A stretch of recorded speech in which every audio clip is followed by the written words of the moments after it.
Welcome back. Last video में हमने ये दो शेप्स बनाई थी। एक को हमने बेजियर पैथ शेप कहा था और एक को पैरामीट्रिक शेप लेयर कहा था। तो इन दोनों को मैं कर देता हूँ डिलीट। इनको कंट्रोल ए करके मैंने कर दिया डिलीट। अभी हम इस वीडियो में ये देखेंगे कि हम किस तरीके से पैरामीट्रिक शेप को एक बेजियर शेप में कन्वर्ट कर सकते हैं। पैरामीट्रिक शेप को कन्वर्ट करने के लिए मुझे पहले पैरामीट्रिक शेप बनानी पड़ेगी। मैं यहाँ पे आके स्टार को सिलेक्ट कर लिया और ये मेरा ऑप्शन जो है वो डिसेबल हुआ पड़ा है और इसको मैं यहाँ से इस तरीके से एक स्टार जो है वो बना लिया। शिफ्ट दबा के बनाएंगे तो बिल्कुल ये स्मूथ बनेगा।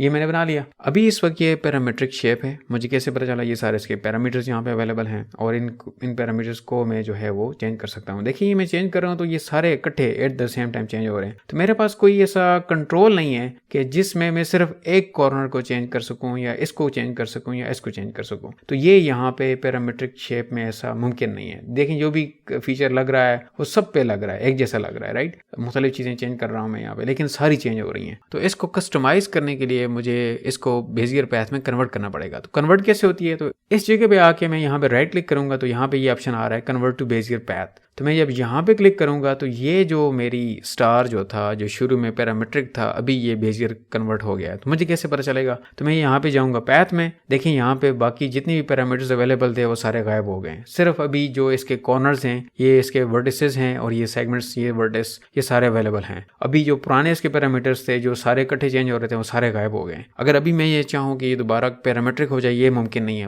पुराने एडोबी आफ्टर इफेक्ट्स में ये एक टूल था, ऑनलाइन अवेलेबल था, लेकिन आजकल वो नहीं मिल रहा। तो पहले वो था कि आप कन्वर्ट कर सकते थे। सो ये हमारी एक पैथ है। तो इसको मैं इसके कॉर्नर्स अपनी मर्जी से भी कर सकता हूँ। लेट्स से मैं शुरू में आता हूँ तो ये एज इट इज ही रहे। तो मैं यहाँ पे एक की फ्रेम ऐड कर देता हूँ, ये यही शक्ल रहे। और मैं चाहता हूँ ये अगर 2 सेकंड के ऊपर आए तो इसके कुछ कॉर्नर्स जो हैं वो बड़े हो जाएं, नॉट ऑल ऑफ देम, कुछ कॉर्नर्स, राइट। तो ये मैंने डबल क्लिक करके इसको सिलेक्ट कर लिया। इस कॉर्नर को भी मैं पकड़ के जो है ऐसे इधर कर सकता हूँ और लेट्स से मैं फिर इस कॉर्नर को भी अभी पकड़ के इसको ऐसे कर लेता हूँ, राइट। तो ये मैंने इसकी शक्ल थोड़ी सी बिगाड़ दी है और अभी 4 सेकंड के ऊपर जाता हूँ, राइट। और मैं चाहता हूँ कि ये इसका कॉर्नर ये भी बड़ा हो जाए और ये कॉर्नर भी इसका बड़ा हो जाए और देन ये जो है थोड़ा सा और छोटा हो जाए, यानी कि एक इंसान की शक्ल इख्तियार कर ले। तो ये अभी इसके ऊपर एनिमेशन लग चुकी है। ये मैं बिल्कुल शुरू में चला गया हूँ। शुरू में ये बिल्कुल ऐसे है। अभी मैं प्ले का बटन दबाता हूँ, देखें ये आहिस्ता आहिस्ता बड़ा हो रहा है और देन ये जो है इसके दूसरे कॉर्नर्स बड़े हो रहे हैं। तो ये हमारी इसके ऊपर बेसिक एनिमेशन एक लग चुकी है, जिसमें हमने एक पैरामीट्रिक शेप को लिया है और फिर उसको बेजियर पैथ में कन्वर्ट किया है।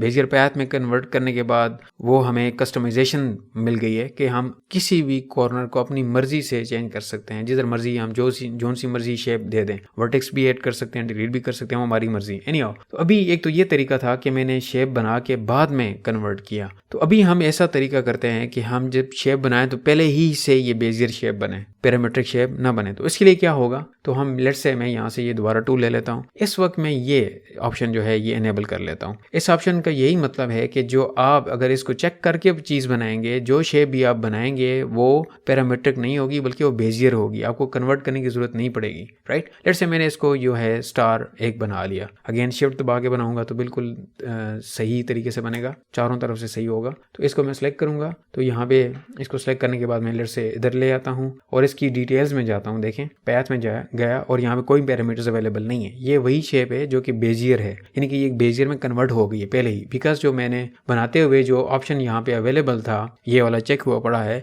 तो इसने क्या किया है कि इस पैरामीट्रिक शेप को बनाते ही इसको बेजियर में कन्वर्ट कर दिया है। तो अभी हम डिस्कस कर लेते हैं क्या इसकी कोई शॉर्टकट भी अवेलेबल है कि कोई मैं शॉर्टकट दबाऊं और ये बनाते हुए शेप जो है बेजियर भी बने, पैरामीट्रिक ना बने। तो वो हम देख लेते हैं। तो लेट्स से ये ऑप्शन अभी क्या है, डिसेबल हुआ पड़ा है और अभी मैं स्टार की बजाय कुछ और ले लेता हूँ। लेट्स से मैं पॉलीगॉन ले लेता हूँ और ये मैं चाहता हूँ इस वक्त कि ये पैरामीट्रिक की बजाय बेजियर पैथ बने और मुझे जो है कोई शॉर्टकट की यूज़ करनी पड़े। तो अभी मैं इसको ड्रॉ करने वाला हूँ। मैंने आल्ट दबाया हुआ है, आल्ट दबा के मैं इसको ड्रॉ कर रहा हूँ। तो आल्ट दबा के कोई भी शेप आप बनाएंगे वो पैरामीट्रिक की बजाय बेजियर बनेगी। लेट्स से मैं इसको इधर ले आता हूँ। अभी इसकी प्रॉपर्टीज में जाता हूँ। इसकी प्रॉपर्टीज में गया, पैथ, और देखें ये पैथ है। ये ऑप्शन डिसेबल था, जो भी वो शुरू में यहाँ पे अवेलेबल होता है, ये ऑप्शन डिसेबल था। लेकिन तो आल्ट के साथ जब आप किसी भी शेप को ड्रॉ करेंगे वो बेजियर शेप बनेगी, वो पैरामीट्रिक शेप नहीं बनेगी। तो ये शॉर्टकट की है, आप इसको भी इस्तेमाल कर सकते हैं। अभी इस शेप को मैं कर देता हूँ यहाँ से डिलीट।